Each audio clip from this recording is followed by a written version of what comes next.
the database created by the Stanford University. Congratulations, sir, for this award, this distinguished.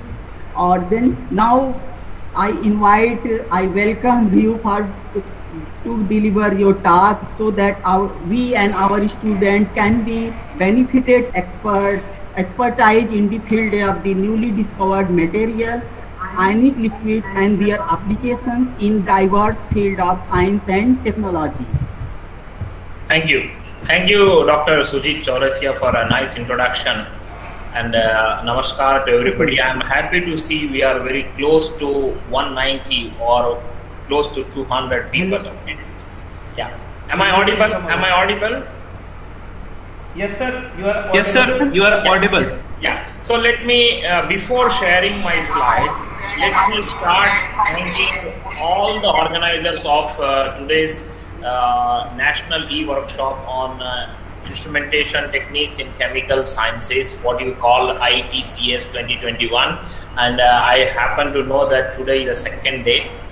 And this is a second day, first talk. I'm very happy to meet many of my new colleagues and old friends and in this panel list.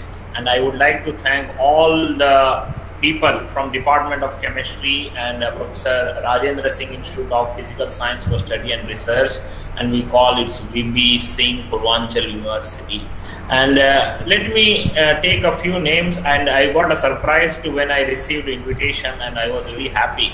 So I would like to thank this opportunity, entire organizing committee, starting from Professor Devraj Singh's chairman and Dr. Pramod Kumar, co-chairman, and the convener, Dr. Nitesh Jaiswal, co-convener, Dr. Mithilesh Yadav, and the coordinator, Dr. Ajit Singh, and the secretary, Dr. Dinesh. I thank you all, and let me share my slides, and we'll go around 50 minutes my talk, and then 10-15 minutes question answer session if any. I would like to share my experience.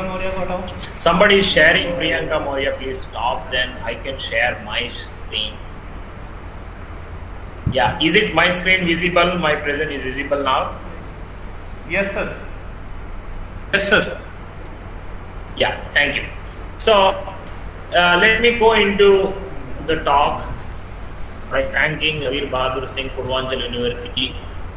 It would have been nice. I could have visited. I never visited this Jaunpur, so but probably in future I can visit. I'm going to share my experience or my research experience of last 2 decades. 5 years as a PhD student, 5 years as a postdoc research scholar, and almost 10 to 11 years as a faculty. What this thermal analysis is and what kind of so please, first of all, you please mute your mic. Okay, 11:15. I have only 45 minutes, so please let me go on. This was my slides. If you couldn't see earlier. Well, characterization techniques can be many: image analysis, surface analysis, or structural analysis, or organic analysis, what we call, or elemental analysis. Image, we say that ACM or AFM, or surface analysis, we say XPS or TES, or structural analysis, we say XRT or Raman or TEM, or organic analysis, we generally say IR or what we call NMR or GCMS. Even NMR, we generally say spectroscopy. IR or what you call mixed source spectroscopy, or GCMS or HPLC, chromatography, nano spectroscopy. The organic analysis name is little bit tricky, but these are chromatographic techniques or spectroscopy techniques. And elemental analysis, either CHN analysis or ICT analysis. So these all kind of analysis have been extremely useful, and other than thermal analysis, which we will see in the detail later on. But let me tell you first, all of these are very sophisticated instruments, very expensive to buy, very expensive to convince funding agency, and those departments have their very immediately other problems. Students unknowingly damage it, or they do not have hands-on experience, or they run out of money for such level, or even for small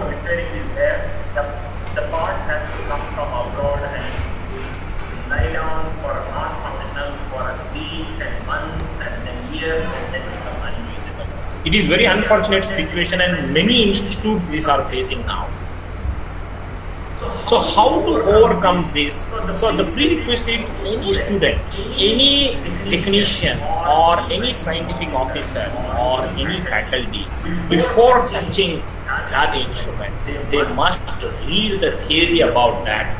They must attend the workshop organized by the company or the other selling company or the distributor, and they should attend the hands-on experience when the installation guy, scientist guy, whether from abroad or whether from Indian distributor, who is experienced on handling that instrument, when that person comes and install, at least the technicians and the scientific officers must be present, and some students, some mid-career students, not very senior. Very senior student will graduate and leave. And the installation part is very, very crucial. Head of the department should take care that it should be done in presence of at least few faculties, few students and few scientists on experience and handling them in future.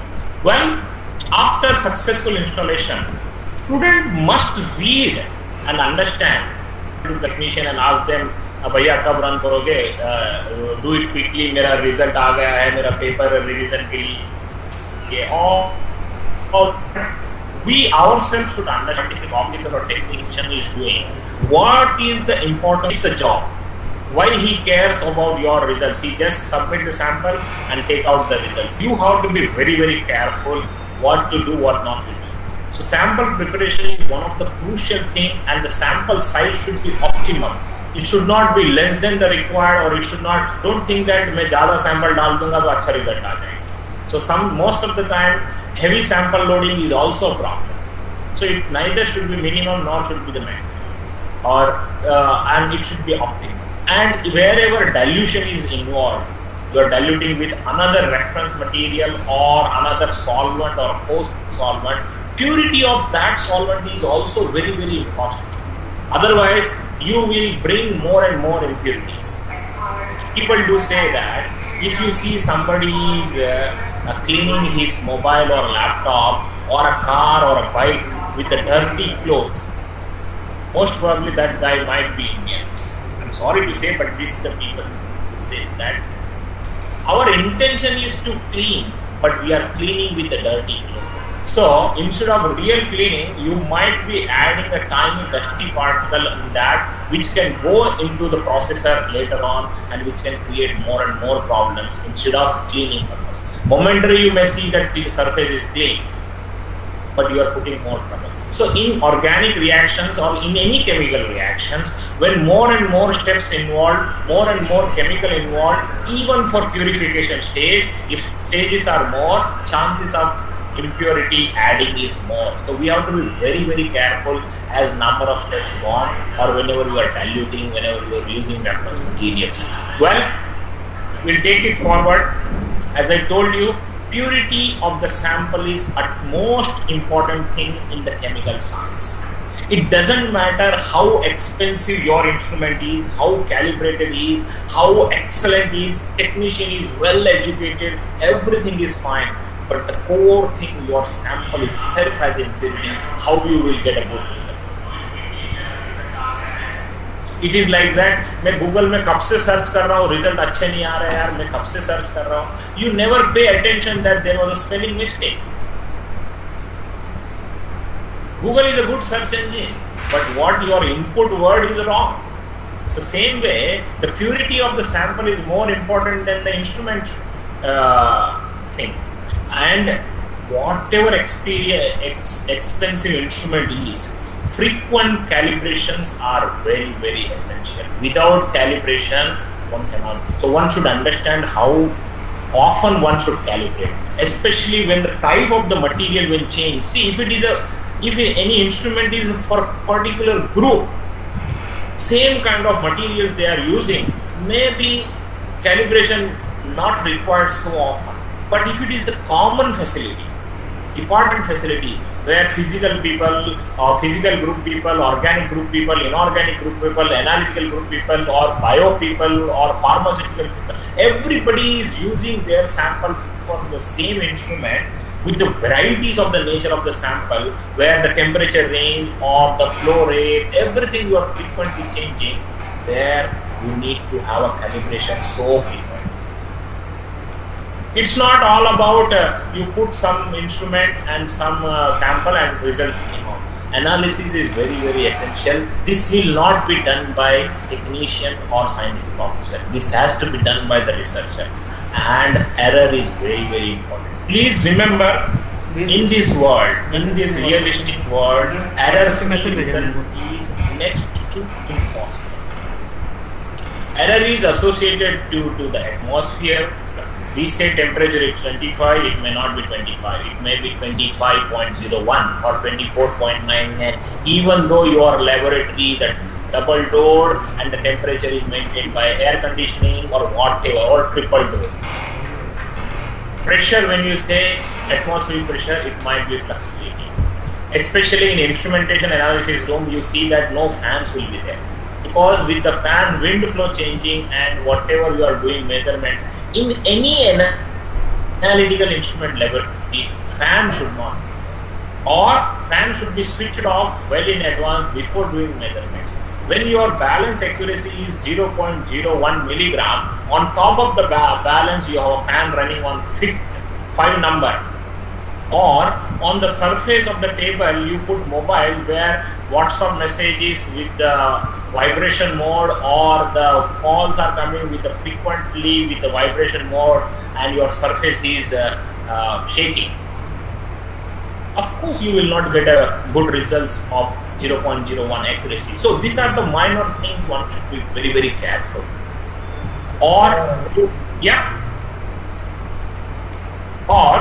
error analysis is very, very important. Error can be of many types. 1, instrumental error. 2, human error. 3, calibration and purity of the sample error, and many more.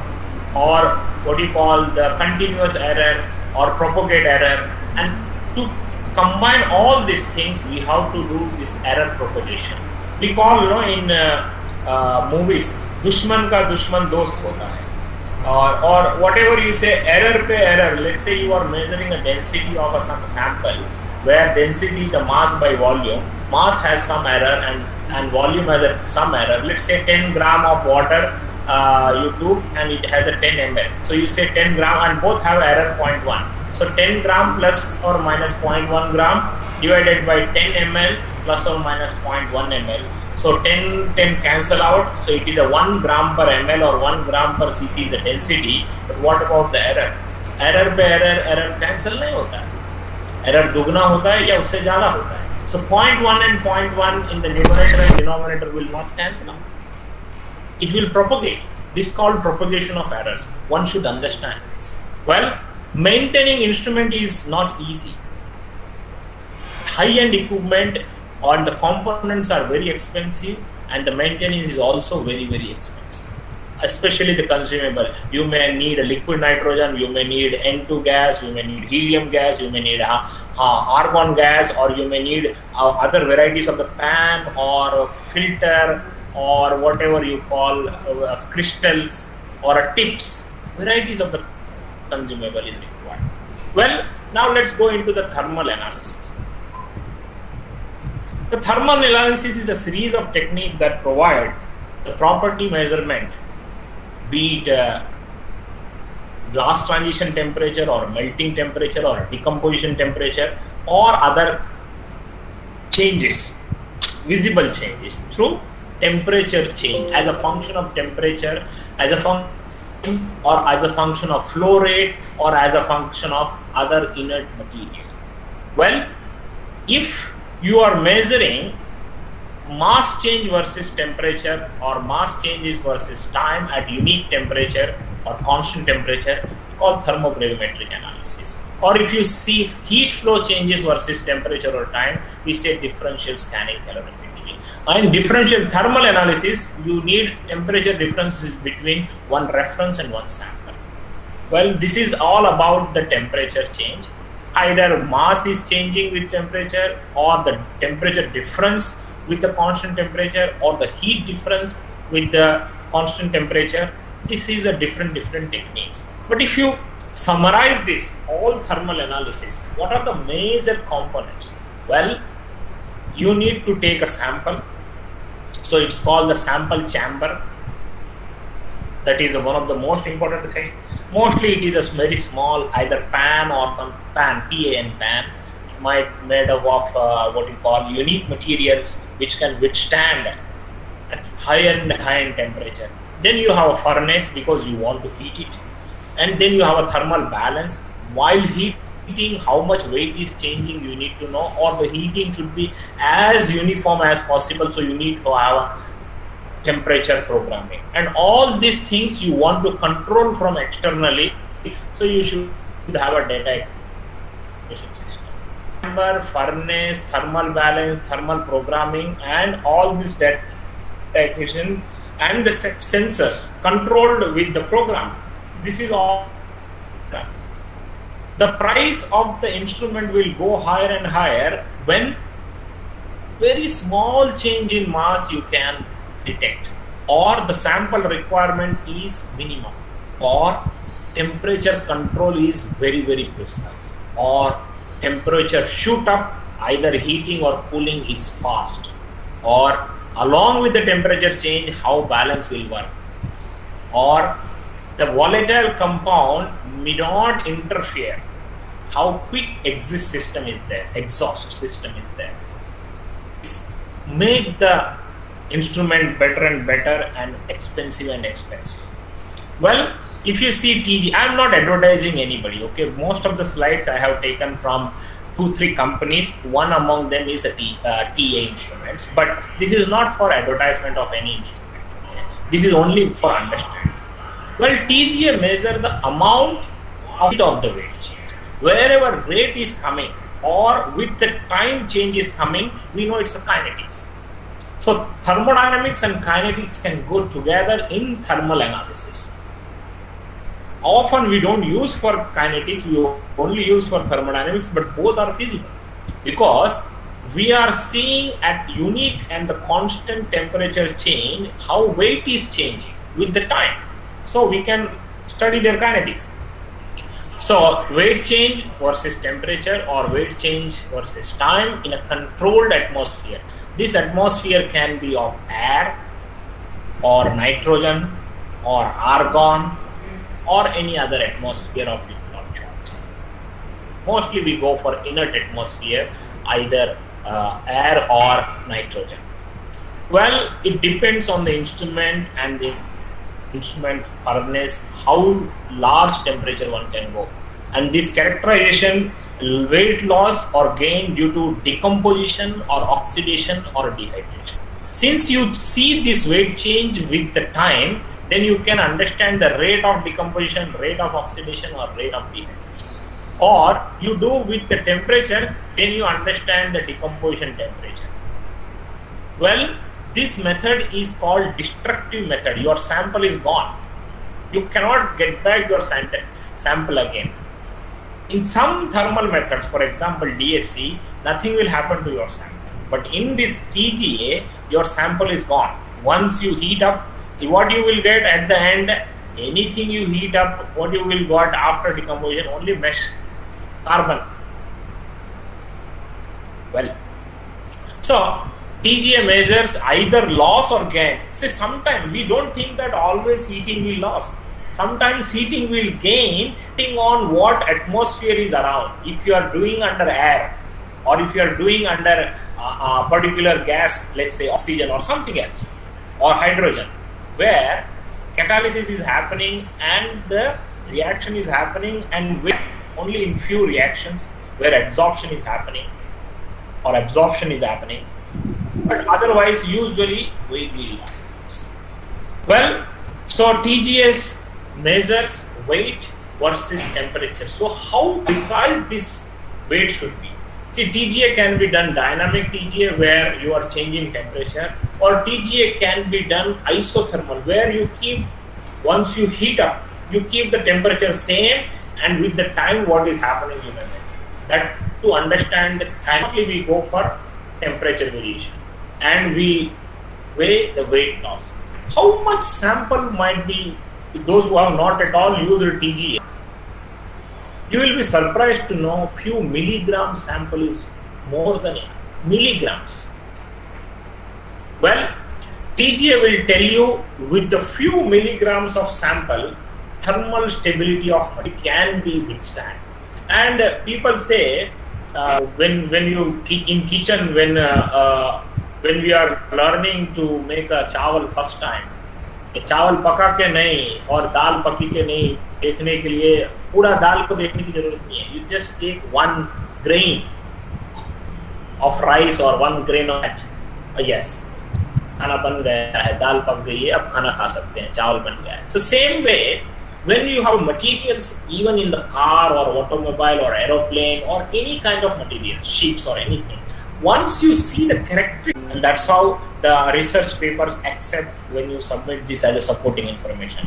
So size should be written, heating rate should be written, and the inert atmosphere flow rate should be written, instrument name should be written, and the date, and sometimes they write operator name also or the name code.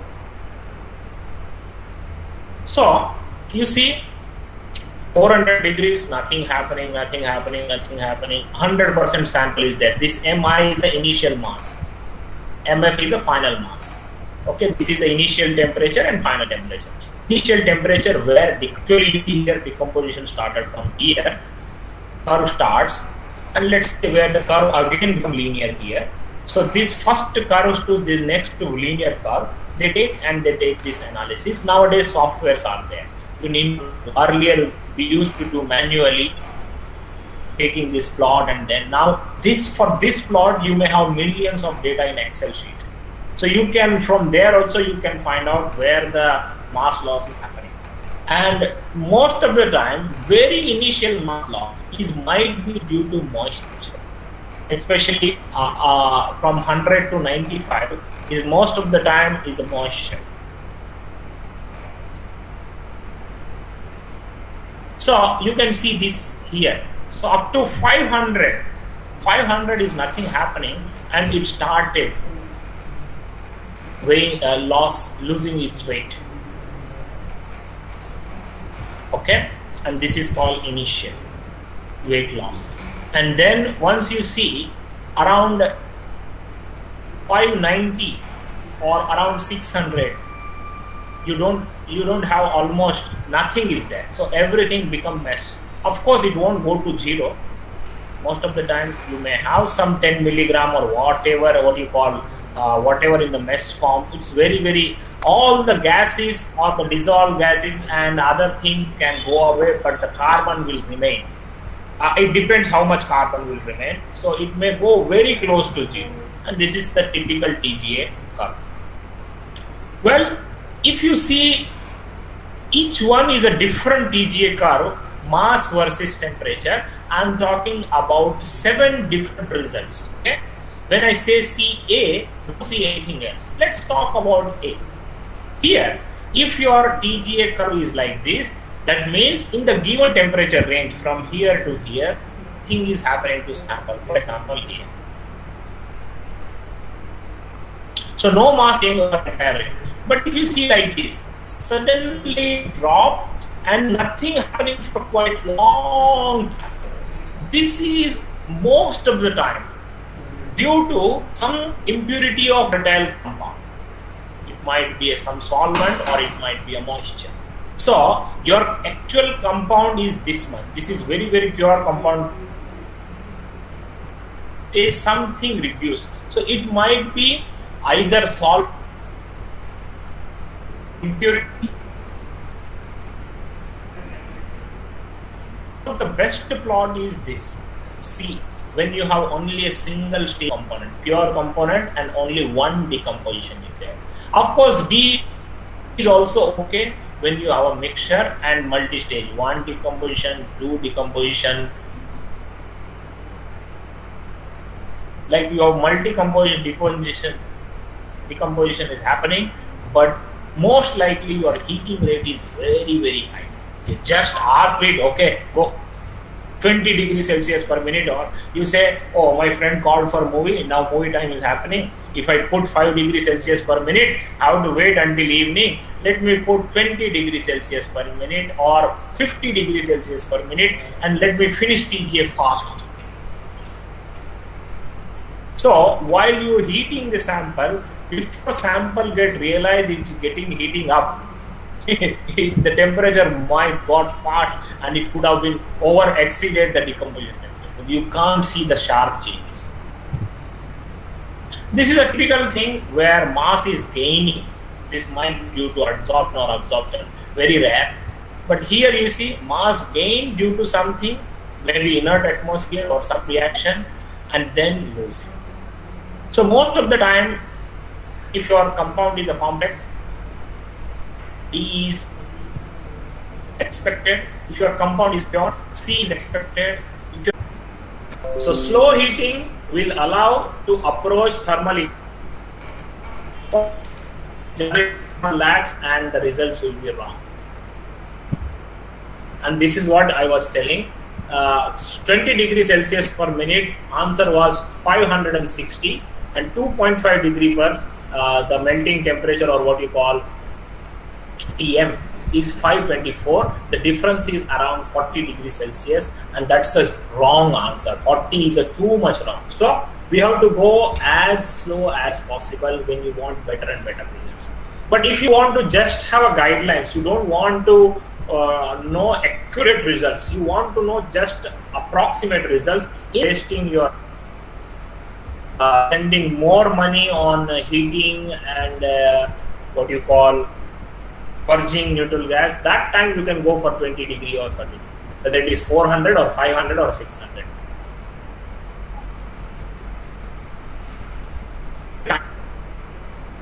When you want to do experiment, same experiment, 20 degrees Celsius per minute, your entire experiment over in half an hour. But when you do 10 degrees Celsius per minute, you have to wait almost 1 hour. And this will become 25 degree, 1.5 hours. And this is almost 2 hours.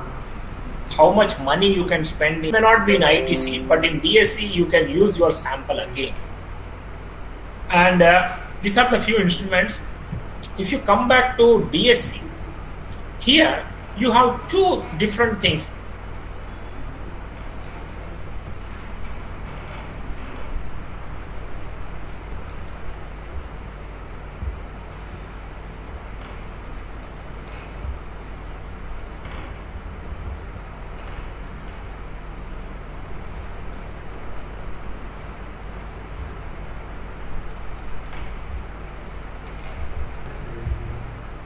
Sample. So while you are increasing the temperature, how much heat is getting evolved or absorbed by the sample, that is about calculating. Well, how precise you can measure temperature, how precise you can measure flow rate, that's make the DSC from few lakh rupees to few crore rupees. I repeat. And there are a few better DSCs in few crore rupees. It depends how precise temperature change and heat change can be measured with the minimum amount of sample.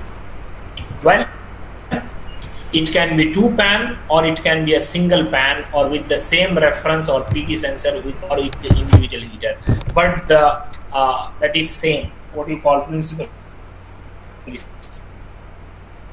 So H by dt, that is a heating rate, is equal to constant into dt by dt, that is a flow rate. Capital T is the temperature, small t is the time.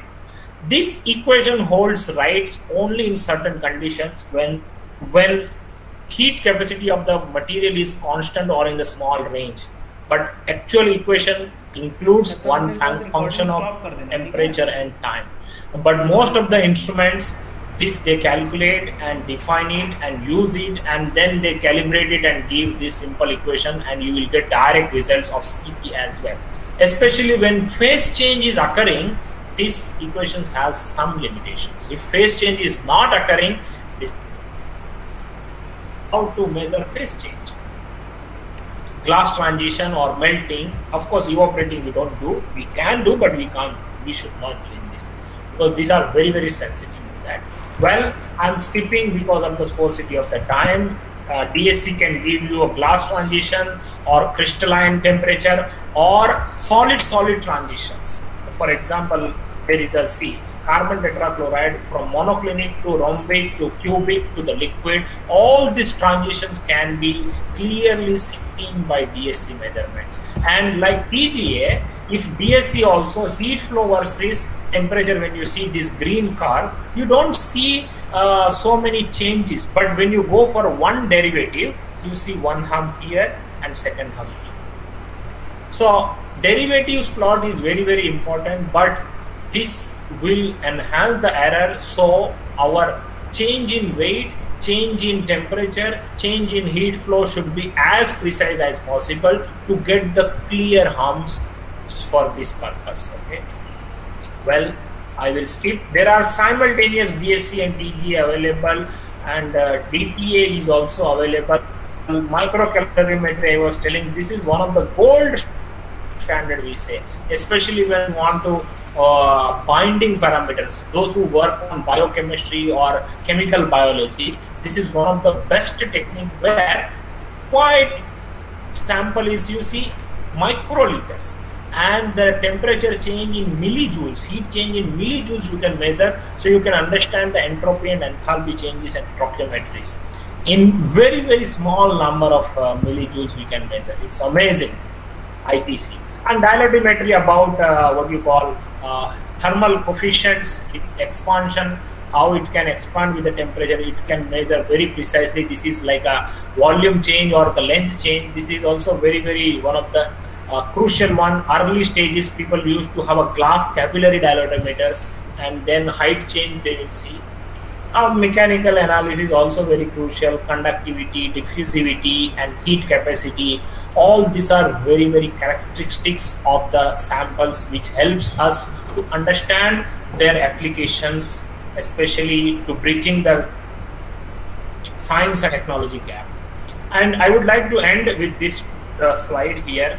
When we are heating the sample, let's assume this black one is a pan and this is the sample, and the limitations in the heating process one has to overcome, because the heat is coming through the radiation from the furnace, is happening through conduction through the sample pan. Actual we are heating, heat is happening because of inert gas and the reaction or the inert atmosphere, but we want this outer surface, next, whatever you and the inner, everything, entire sample temperature should be as much as possible uniform. For that reason, sample size should be optimum, heating rate should be minimum, and the purge rate of the gas should be such a way that it won't disturb. All this is about here only, how much you can precisely make it. Well, there are so many ifs and buts. Let me stop it here. There are so many books available, analytical books. Brown book is very good, Brown and Gallagher, and I work in Elmar, TI Instruments, and so many. My students helped me make the slides. Friends helped me to share slides, and many were. So I don't claim any of the slides. My group, please feel free to write to me with my last name, gardas@iitm.ac.in. Thank you. Thank you very much for your time and patience.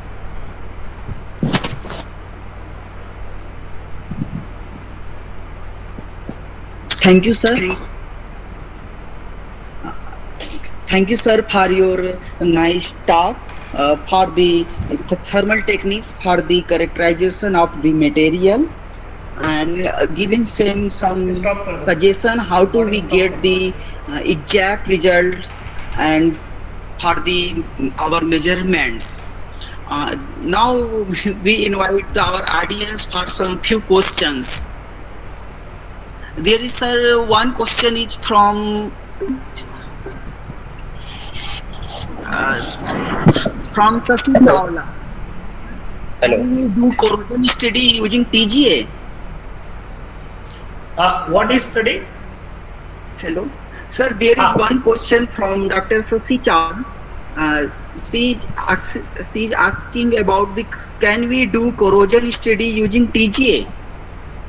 Corrosion study, and see in what specific thing you want to do. Let's say if there is any kinetics associated with this temperature change, that kinetics you study, but I am not aware of anybody studying corrosion through this, because your sample should change either through temperature or through the mass.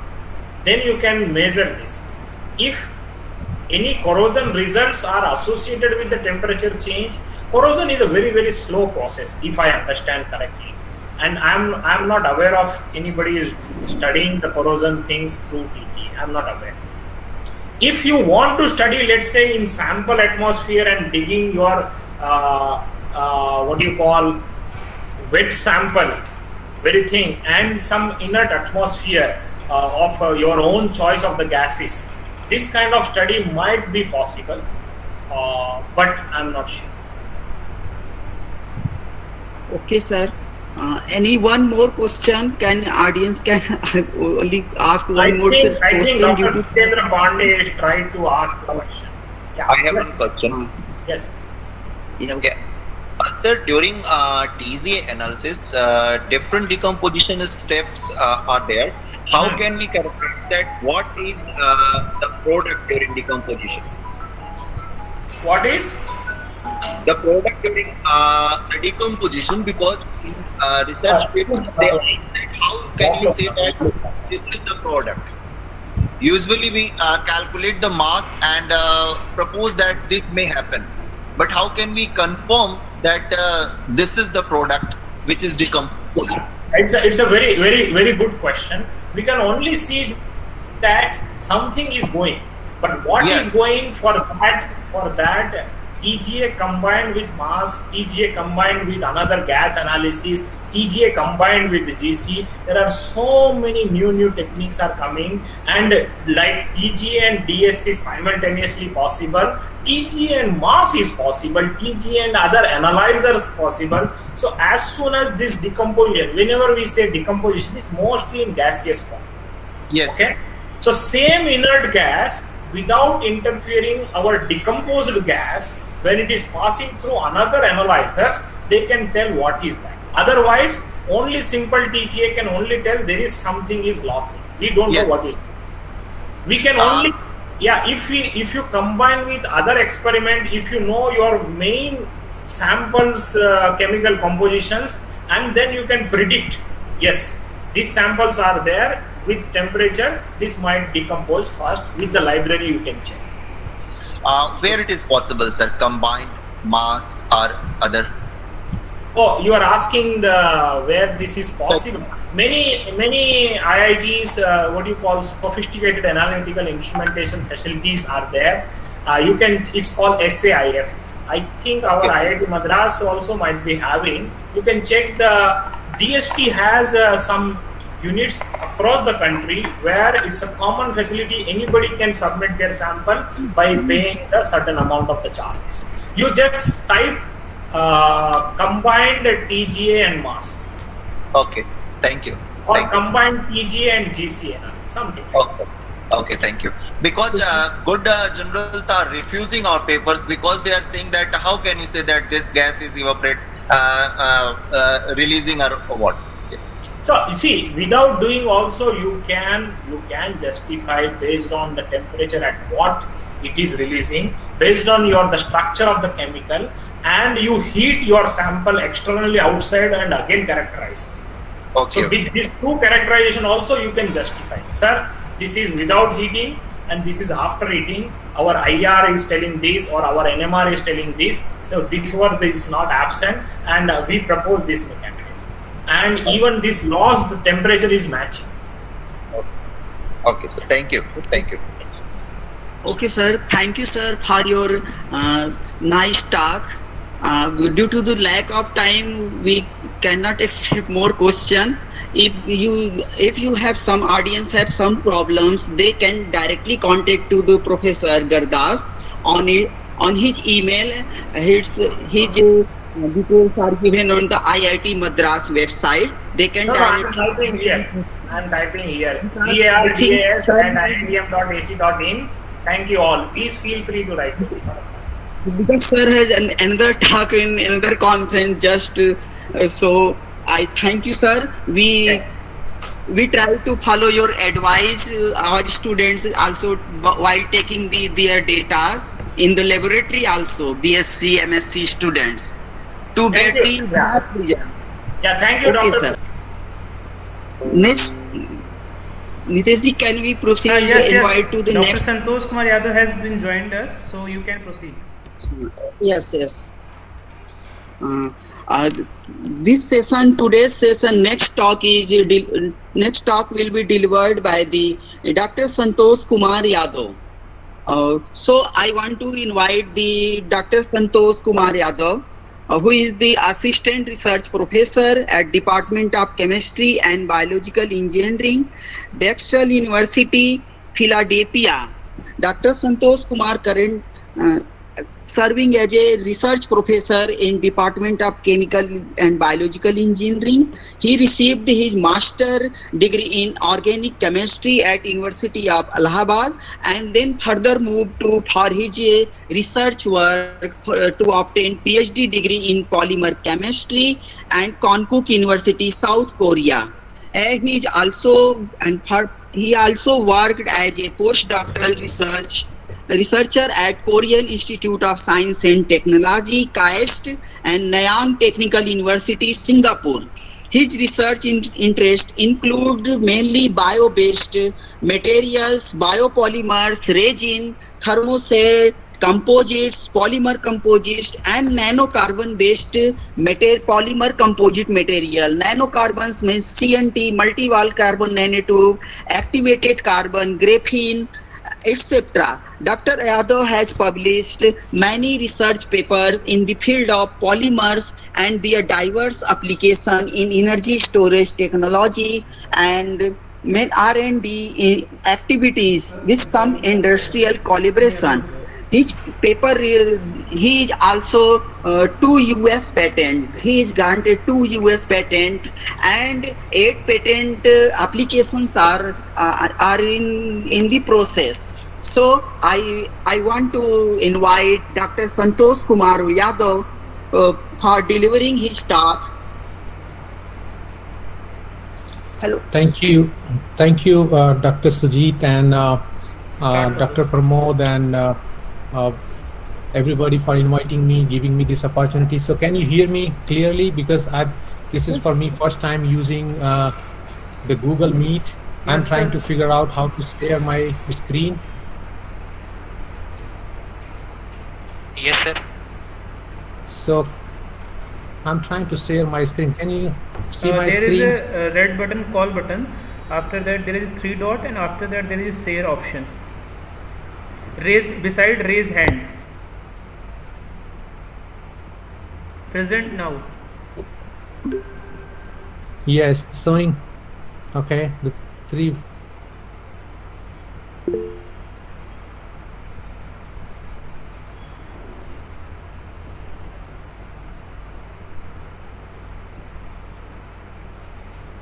If I have to share my presentation, I'm trying to figure out how to share my presentation.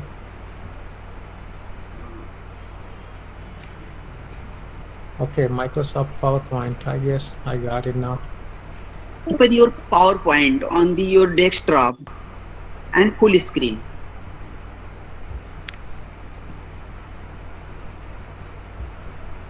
Something asking about the permission of my. When you click on present, then there is 3 options: your entire screen, a window, a tab. When you click on a window, there will be your slide, on which you click, the slide will be presented. Showing Google Chrome might not have screen recording permission on your computer. So yes. So I have to find out how to provide the allow. Okay.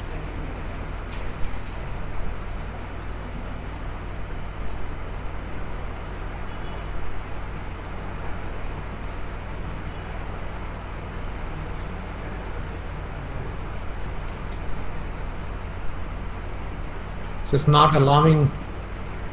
Mail him your presentation and he will present. You can Okay, that sounds good. So let me log in and like I have another computer. Just give me a second, okay? I'll try with that one. Just hold on 1 second, and otherwise I will just email. Sorry about the inconvenience. Okay, sir. It's okay, sir. No problem.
Now it is visible, sir. Yes.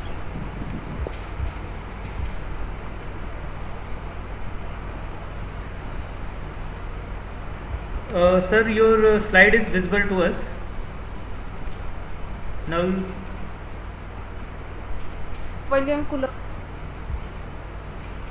Dr. Santosh, sir.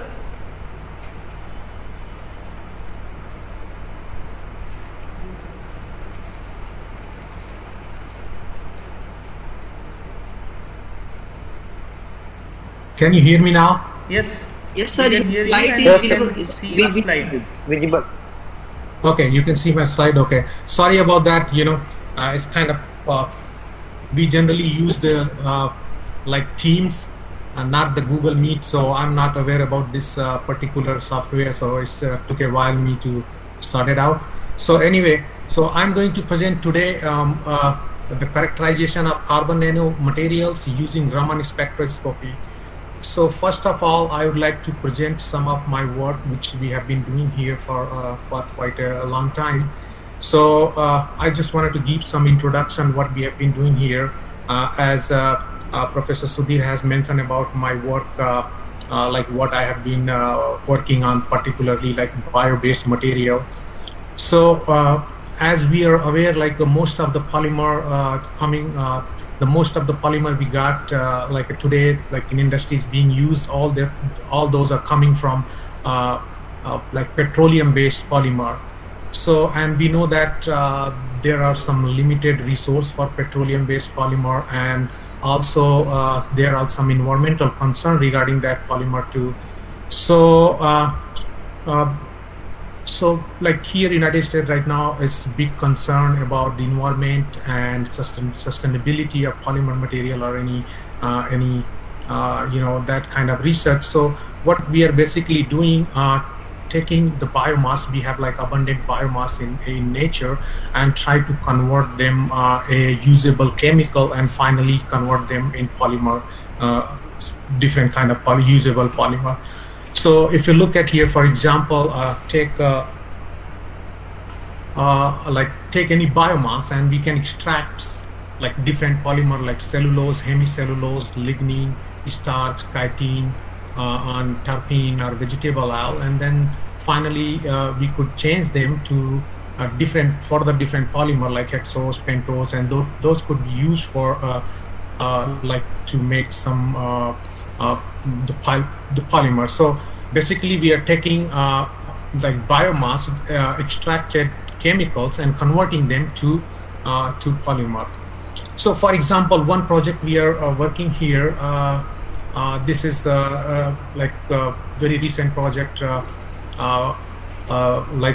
this project was granted by DoD, Department of Defense, and in this project we are trying to make in 1970 the NASA developed a polymer called the PMR-15, which is kind of polyamide. The polyamide, a kind of thermoset polymer. So let me give a little bit example, a little bit explanation. What is the thermoset polymer and what is the thermoplastic polymer?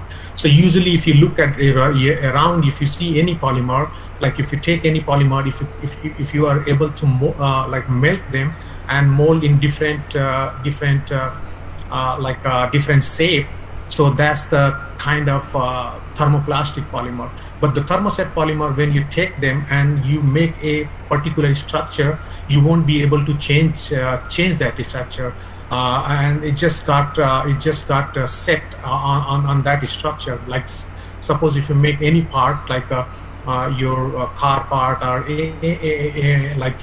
like in aerospace, or any kind of high performance polymer, like high performance material, if you require some applications. So if you mold a part, you won't be able to change it in different shapes. So that's the thermoset polymer. So in rocket nozzle, they use this thermoset polymer, particularly PMR-15, because this polymer can sustain at very high temperature, like it can go like 300 C to 400, 500 C. So basically, what is the they take the three ingredient there, like nanic anhydride and MDA, the diamine, and then an anhydride, and mix them and make the pre-polymer, and then further cross-link them to PMR-15. That's called PMR-15 polymer. But the problem with this process, when they use this MDA amine, this is highly carcinogen. So it's health concern and the environmental concern too. So now, here, the Department of Defense are looking for some other alternative for this material. So we got a project to develop some material which can replace this MDA and have the same kind of performance what we have with this MDA. So we developed several different kind of amine material, and file a patent which is pending right now. Like you can see here, some of these materials, some of these amine were like completely 100% bio-based, like all the carbon coming from the bio-base. So and some of them, like you get like 80 to 90% carbons coming from the bio-based, bio-derived materials. And here another project we are working, where we are developing epoxy polymer, like taking from some plant-based chemical and converting them to epoxy material. And you can see here, this structure is Restorbatol. That's kind of, we develop a tri-epoxy material, which is very high performance material. You can see here, we were able to get like 146 degree TG for this particular material. And recently, you might remember, like in India, there was one incident in Andhra where styrene was exploded outside, and there was 12 people killed. So styrene is, like you can see here, like styrene is kind of very toxic chemical, and it's not good for environment as well as human being. So we have a project where we are developing the alternative of styrene. Because most of the 40% the polyester thermoset polymer, they use the styrene material there. So we are looking different derivatives, so chemical from mint and some other bio-based chemical, bio-based phenol, and converting them to acrylate or methacrylate and blending with replacing the styrene material. So this one also, we had just filed the provisional patent for this material. And okay, further, sir, excuse me. Sorry. Hello, sir, excuse me. Please make your presentation in full screen mode. It's not full? It is visible. It is clearly visible to all the audience. No. Now? Yes, sir. Now it is okay. I'm sorry, yeah. if you increase the percentage of visibility in screen, then it is better. Okay, sir. Now it's visible? Yes, sir. Now it is visible. Okay. So this is another kind of material called like a bio-based the polybenzoxazine. This is also a thermoset polymer where you take the amine, formaldehyde, and any kind of alcohol. You can make a monomer, and then further, if you cross-link at the higher temperature, you will get a thermoset polymer. So we have also developed different kind of monomer using all the bio-based material and a particular material.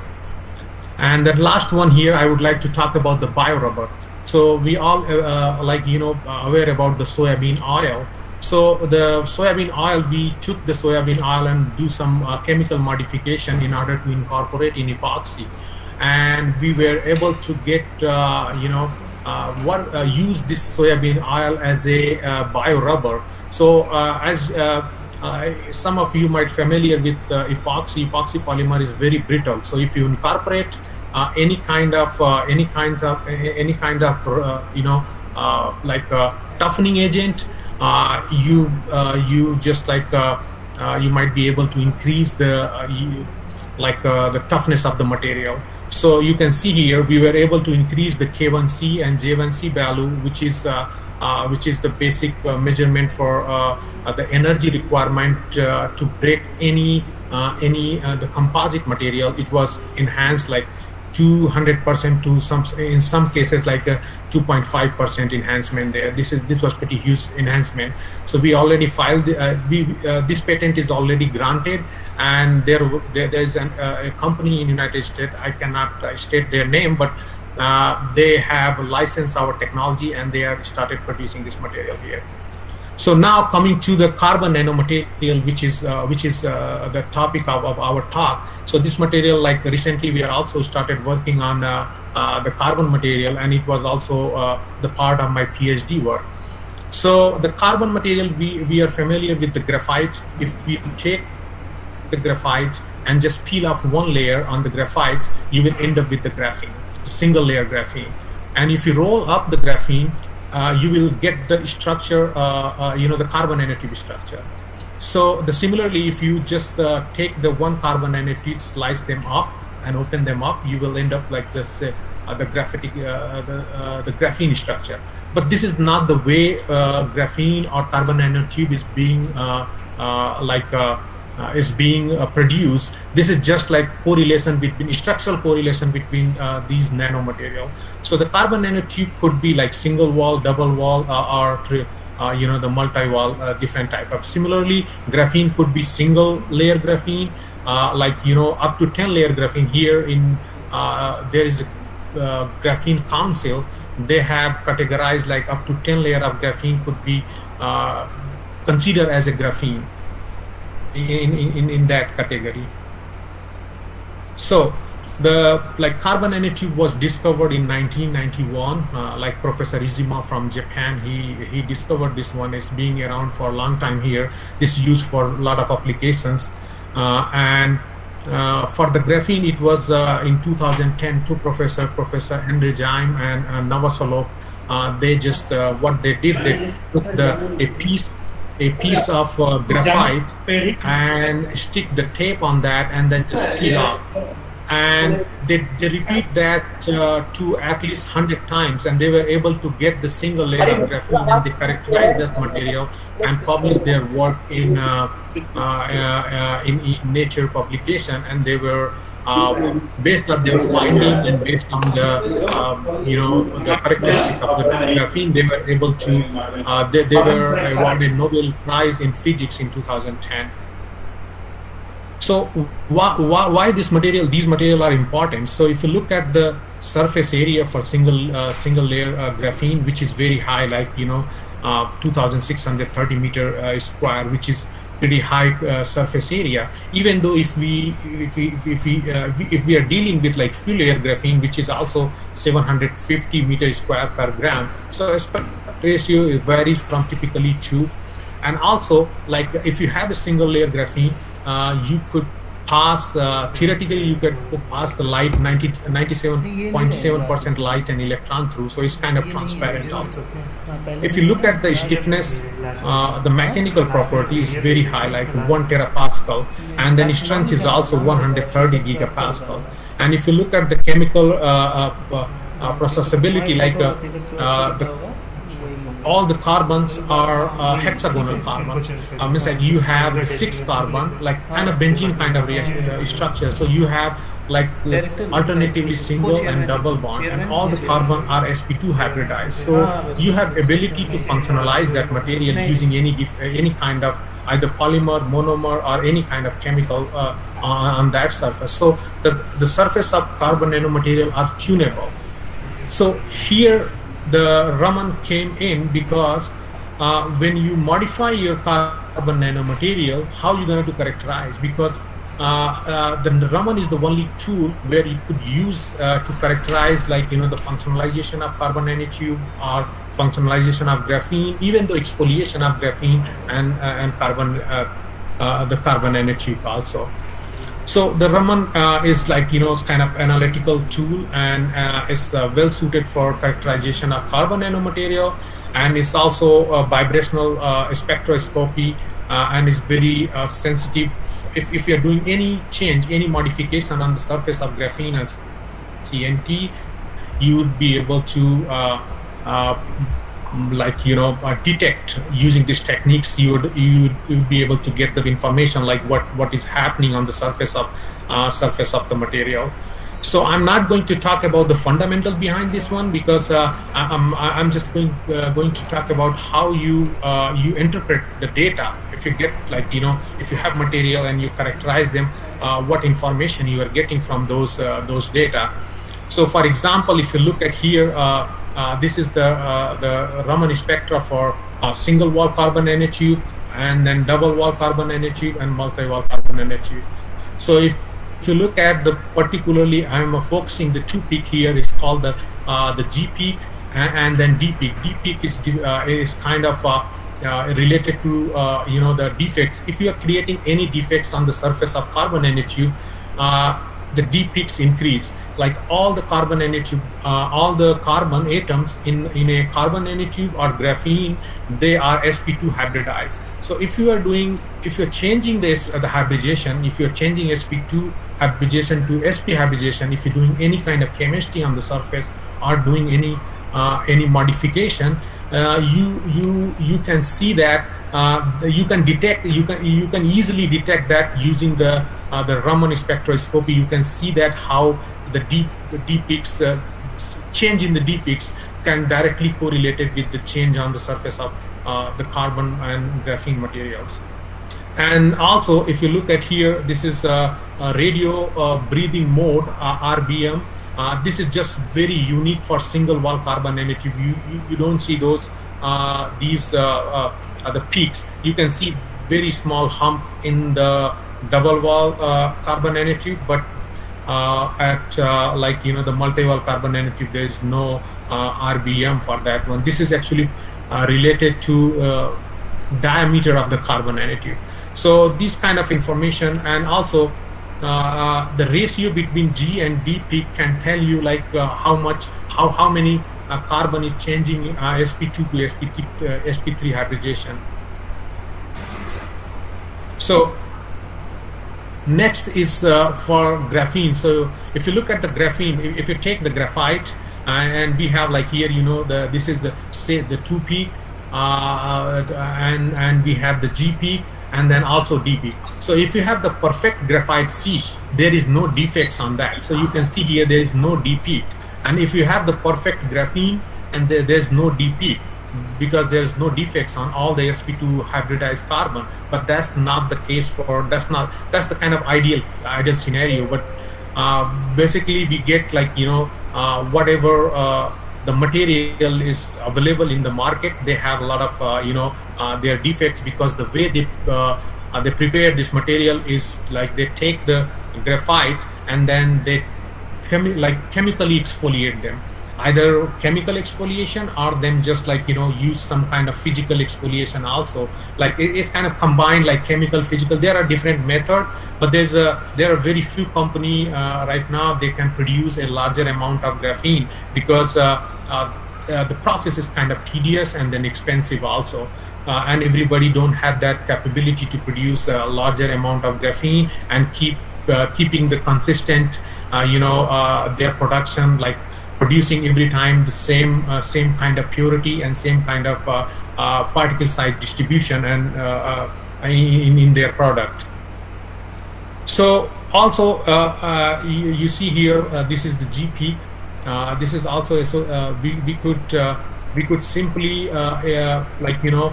the intensity could be depend on, like, you know, if you have the intensity change, it's also related to you can figure out like how much layer you have in your graphene if intensity changing from single layer, double layer, and triple layer. But keep in mind, this is also very dependent on the laser, what kind of laser you are using in your Raman spectra. So that's why we more focus on, you know, the peak position change. Like if you can see, if have like a higher Raman shift, you get like, you know, the single layer, and then you get like, you know, like double layer, and then if it's completely shift like graphitic layer.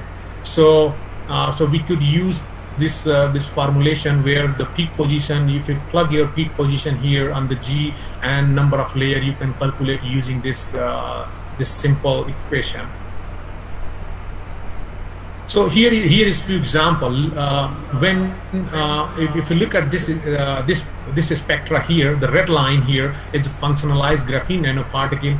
However, this is the black one is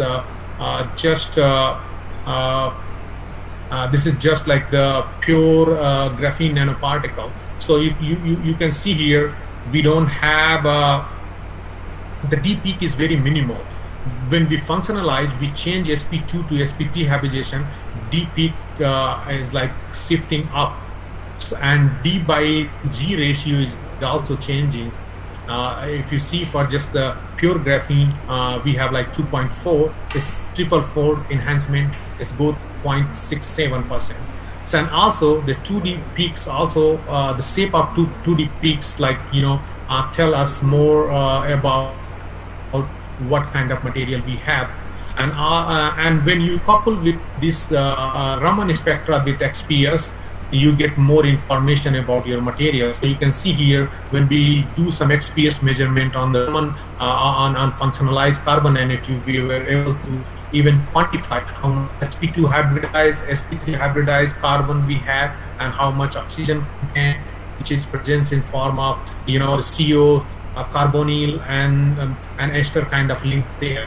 So you could be if you combine these two tools, like Raman spectra and XPS, you can get a lot of information about your material.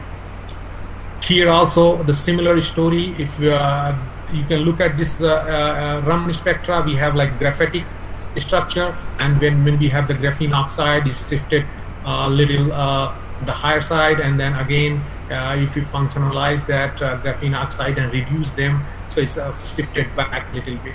So it's tell about you, like, you know, what kind of material you are dealing with. And further, if you do some XPS, you will get more information about all how much sp2 and sp3 hybridization you have. And then the last the top, like it was on, like, you know, the thermogrammetric analysis. So you can use the TGA also to estimate how much you know, functional group you have on the carbon material. So for example, if you look at here, if we take the graphite, there is if it's the perfect graphite, there is no any functionality and no impurity. There is no degradation on that. You just like if you heat it up to 800 C, there is no degradation. But if we prepare the graphene oxide, you can see here there are a lot of oxygenated group on the surface, and when you heat it up, then you can see degradation here also. And similarly, if you if you graft any polymer on the graphene, you can see that the degradation of graphene and those polymer also. So the same here, like the same sample when we do like sp2 and sp3 habitation ratio, and then what kind of carbon concentration, and then oxygen concentration and nitrogen concentration using the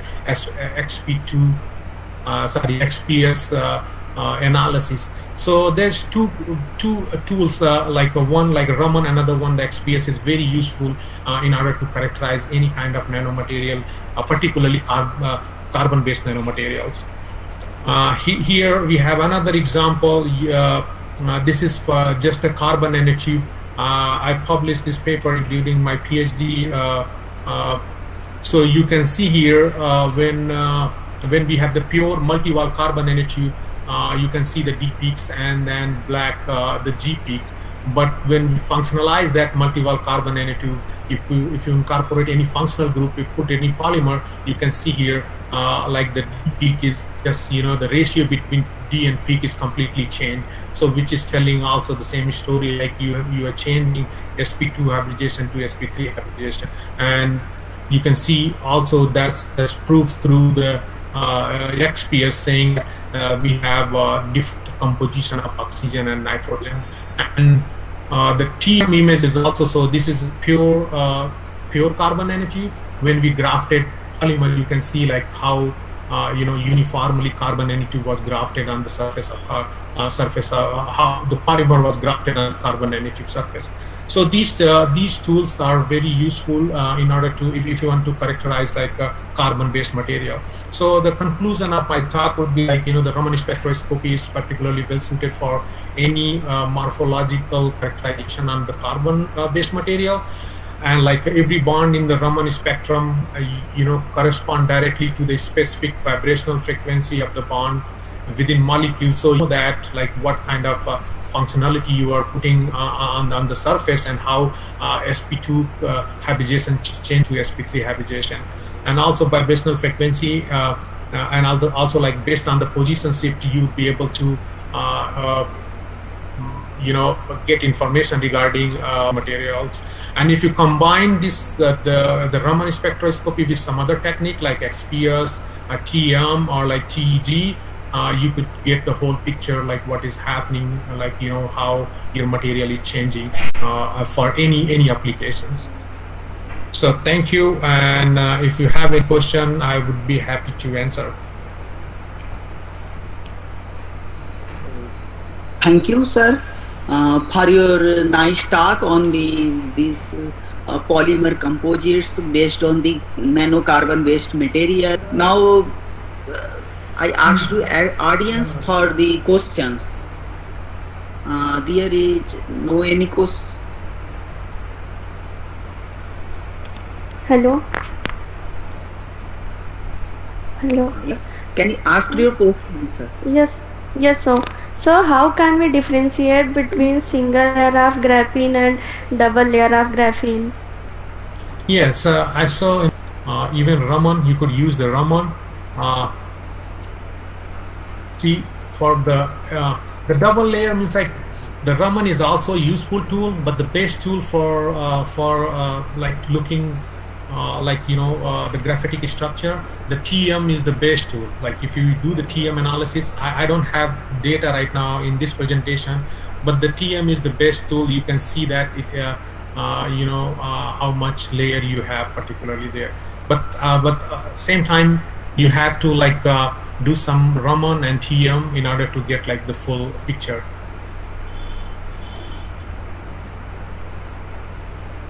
Thank you, sir. Yeah.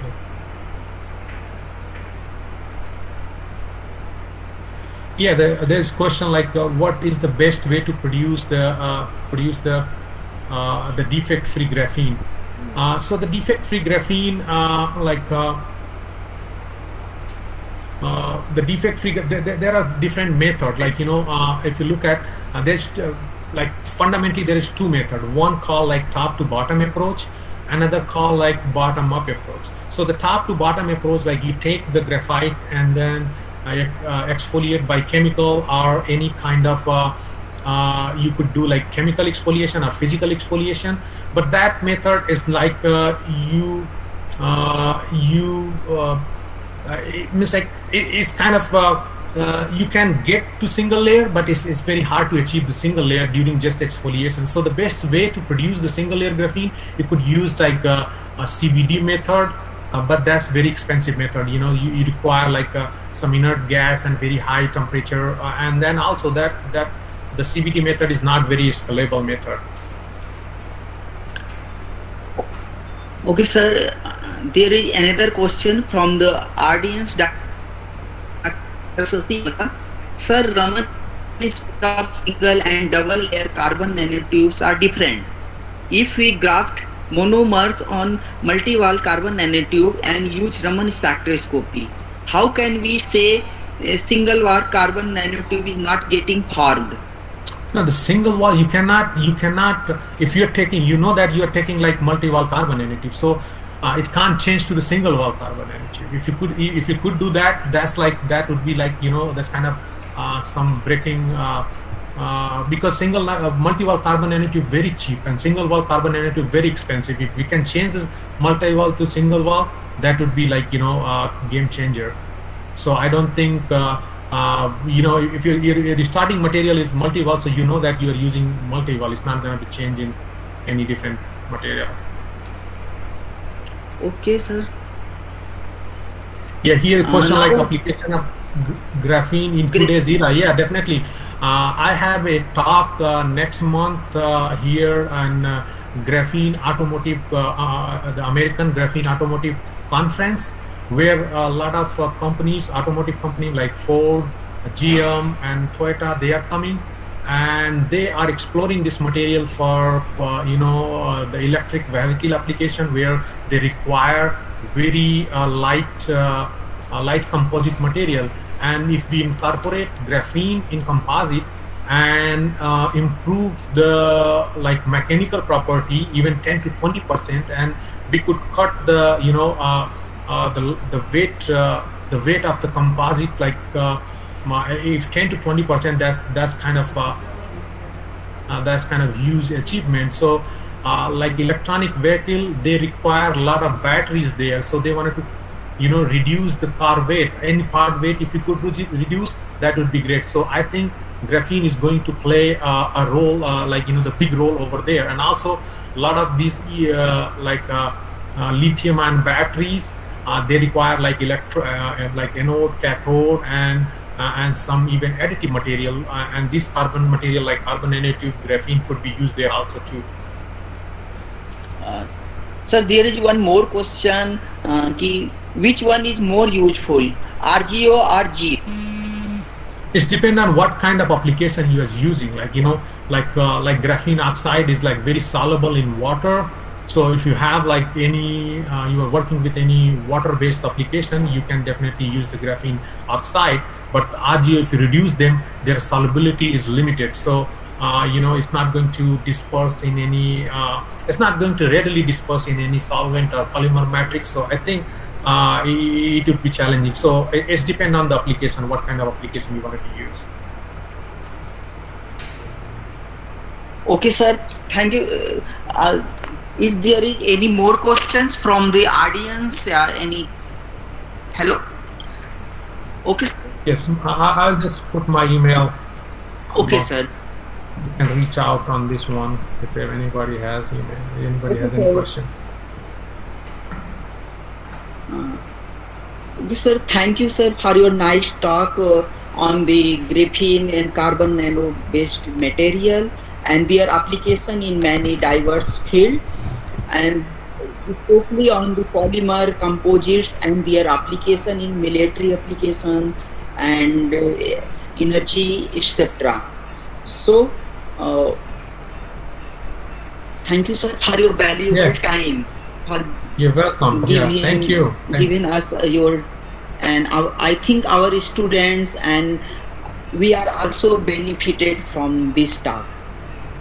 Sure. Anytime, anybody, let's say if you have any questions, just shoot me an email, you know, anytime. So welcome. Thank you so much. Yep. Sir has shared email ID in this chat box. Audience can directly contact to for more questions and more concern to the Santosh sir for their. So Okay, sir. Nitesh sir. okay. Thank you, Dr. Sujit Kumar Chaurasia sir. Now we have completed the second talk, which is scheduled on the day 2. This talk was connected to the day 1 talk. The starting inaugural talk was on Raman spectroscopy. So you can understand the principle and function of Raman spectroscopy in day 1 talk, and now you can relate that application in the part of carbon nanomaterial and graphene and reduced graphene. So it's we have designed the conference workshop in such a manner that the maximum output can be given to the participant. I thank you, really thanks to Dr. Santosh Kumar Yadav for his insightful and informative talk on graphene, carbon nanomaterial and their characterization by Raman spectroscopy. I also thank Professor Ramesh L. Gardas from IIT Madras for their talk on thermal techniques for chemical analysis. Really that talk was also very lucid, informative and insightful. The participant was asking for the slide. We will try to get the slide and to give our participant. We again thanks all the participants, all the speakers on the behalf of Department of Chemistry, Veer Bahadur Singh, Purvanchal University, Jaunpur. On my personal behalf as a convener of this workshop, I think today we did not suffer any technical glitches. I think the participants have learned many things from these 2 talks. We will again connect it tomorrow on 3 talks we have tomorrow. Someone asking about the feedback form. I said in chat WhatsApp group that the feedback form will be provided on last day, and the feedback form will have some questions based on the talks happen in 5 days. You have to answer that question in order to receive the certificate. So we will give the feedback form on last day. We thank you all again, and also thanks to the speaker. Now you can leave the workshop and meeting. Thank you everyone. Okay sir. Thank you.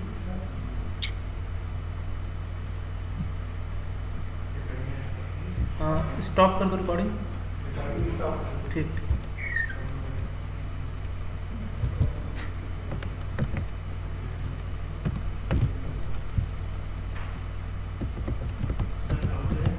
नहीं रुक जाओ